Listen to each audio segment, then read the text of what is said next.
I was reborn back on the day my sister and I chose our husbands, I discovered I could suddenly hear other people's thoughts. On the surface, my sister Amelia looked shy and composed. However, the ecstatic voice in her head crashed straight into my ears. This time, I'll be the first to give birth to an heir. Then, without hesitation, she rushed to seduce the husband from my previous life, the man obsessed with sex who gave me triplets.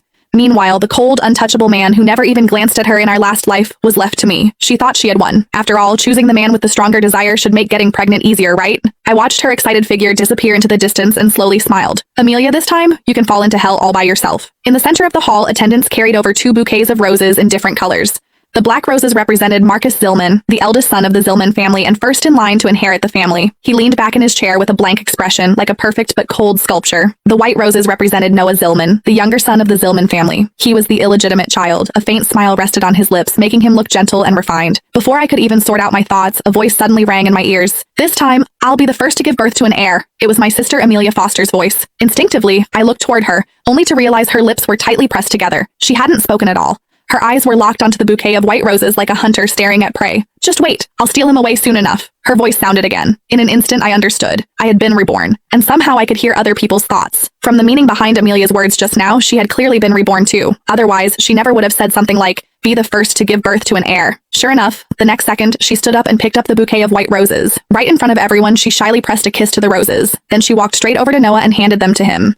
Mr. Noah, please take care of me from now on. The headmistress of the bridal academy immediately spoke when she saw this. Jane, since Amelia chose Noah, you'll marry Marcus. As soon as those words fell, unconcealed triumph flashed through Amelia's eyes. She was laughing in her heart. Jane, this lifetime you'll be the one living like a widow. In our previous life, Amelia had rushed to choose Marcus first in order to become the lady of the Zillman family.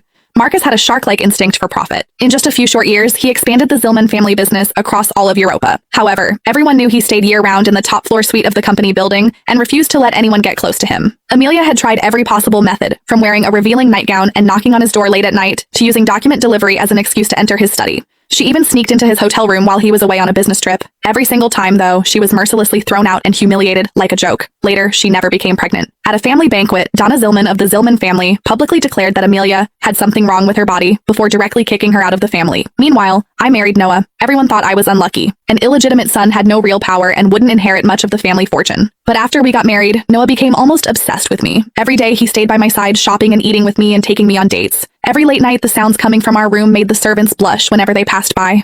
Later, Marcus suddenly died. The autopsy report showed heavy metal poisoning as the cause of death, but nobody knew who did it. Noah inherited the entire Zillman family, and I went from being the wife of a family outcast to becoming the Donna of the Zillman family. Amelia became jealous to the point of madness. She invited me out shopping, only to drag me off the rooftop of a mall so we would die together. The moment the feeling of weightlessness swallowed me whole, I only heard her screaming, "Why do you get to live better than me?"